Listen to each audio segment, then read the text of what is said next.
In a crisis, sometimes the only thing that can sustain our hope is a caring voice and blind trust. We begin on April 7th, 1992, in North Andover, Massachusetts, where 22-year-old Kimberly Taylor was staying by herself at her parents' house while they were out of town on vacation.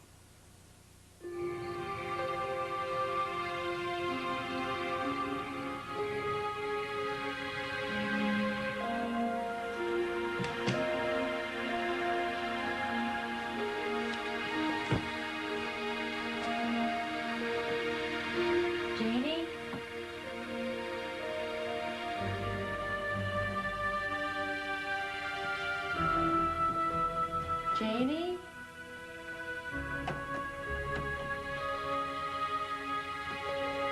Janie? Come here, Janie. Janie. Here you are. Scared me.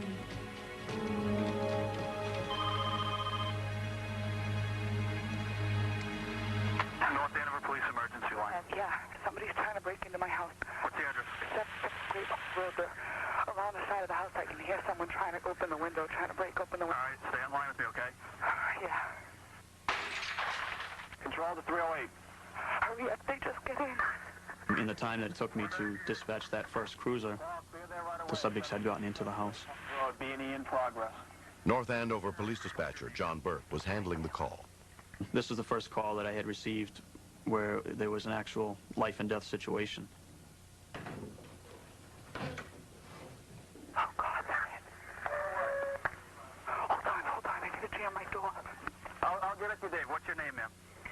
She went to jam her door. She said they're in. All right. 9X telephone operator Marcia Bunnell was also listening in. We're trained in that situation to be as quiet as possible, but I felt if it was me in that position, having the two people on the line would be good. I didn't dare to let it go. Ma'am, are you still online? Yeah. Okay. Which side of the house did they enter, ma'am? The right side of the house. If you're looking at the house, they entered on the right. Are you in a bedroom, ma'am? Yeah. Did you close your door? Yeah, but it doesn't work. Please hurry. Do you hear anything, ma'am? Yes.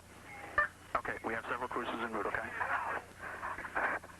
Don't say anything else, okay? If you want us to be quiet, you can be quiet, okay? But I'm going to stay on the line with you, okay? I didn't know who was breaking into the house, or how many, or why, but I knew that there wasn't too much that was between her and the suspects at that point.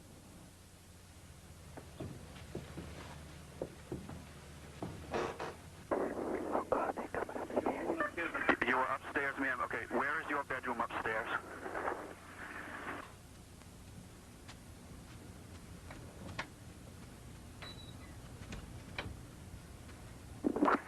Are you still there, ma'am?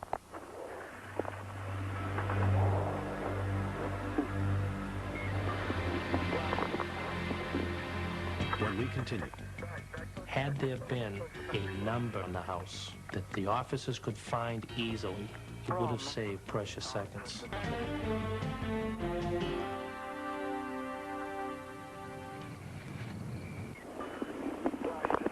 I was terrified for her. I wished I could get out of my seat and go help her. As far as I can hear activity in the house.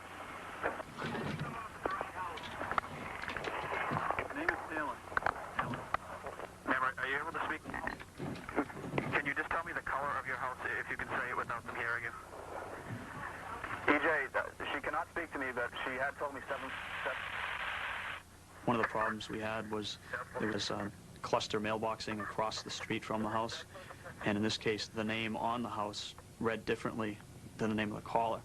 This made it more difficult for the officers when they arrived at the scene to be sure that they were at the proper address.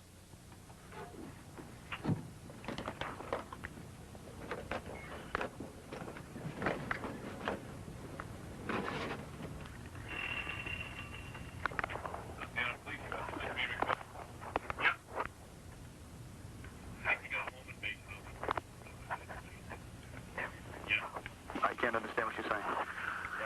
They're in her room. Cars, the subjects are in her room upstairs. The police are here. Yes, they're there. Oh, God. Within 5 minutes of the call, police units arrived, including Officer James Zarico and Sergeant T.J. McAvoy. By our portable radios. The dispatcher told us that he heard them in the bedroom with her. Had there been a number on the house that the officers could find easily, it would have saved precious seconds.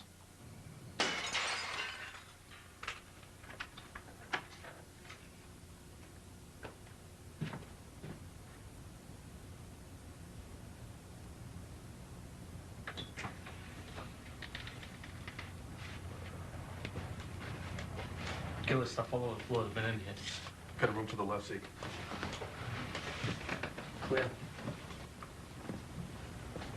We didn't know how many suspects there were. We didn't know if they were armed. If we are hurt, shot, killed, we're not going to help her. We had surrounded the house so nobody could get out, but I was concerned that she would be held hostage by these people.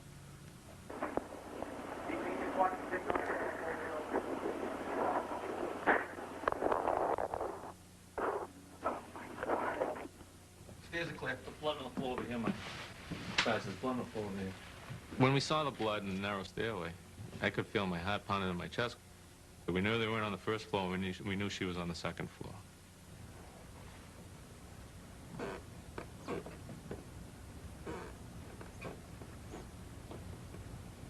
Can you hear them in your room, ma'am? I'm in the left. I'm in the room upstairs. To the left? You said upstairs to the left, correct? Yeah. North Andover police. Come out. North Andover police.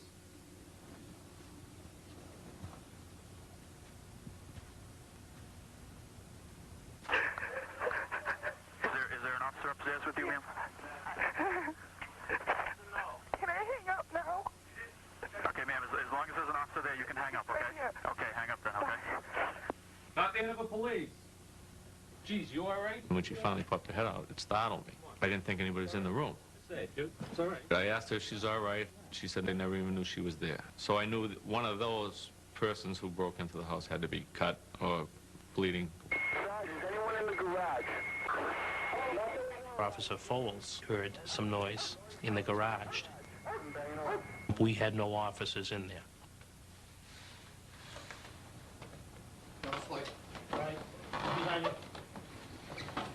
We all seemed to converge at once. I could hear Officer Edson yelling at a subject. Get out! Get out! Get out! Get out! Get out! DJ, I got him. Put your gun away. Get out! Let me out of your back now. Here's the other one. Here's the other one. We found a second subject underneath another motor vehicle. I got him. Put your gun away. Get him out of there. Get him out of there now. Both subjects were very scared. They were petrified. Put your hands behind your back. They knew they were in big-time trouble. We found out that these two people knew of this house through a third party who had told them that the people living there would be on vacation in Florida and it would be an easy score for them. We later found out that someone that I knew very well, that I considered a very close friend, was involved in setting up the burglary. Be careful who you talk to when you're going away. And if you're going to tell anybody, you should be telling your neighbors. One of the suspects was convicted of burglary and sentenced to prison. The other was committed to the Department of Youth Services. In the 2.5 years since the incident, Kimberly's close friend, Don Sullivan, has helped her cope. What happened to her is unbelievable. I mean, most people would have panicked. And she's just been through a lot from this, you know, and I respect that a lot. Did you have fun? I always thought of myself as very independent and very self-sufficient, and I lost a lot of that. I felt very vulnerable. Look at him. John Burke was the dispatcher, and I guess this was like his first real emergency call, and he was so good. He kept me from having a nervous breakdown. You hold his leash up like that, and he'll shield you. The police were great. They all went above and beyond the call of duty. I have a whole new look on them. I have a lot of respect for them. I really do.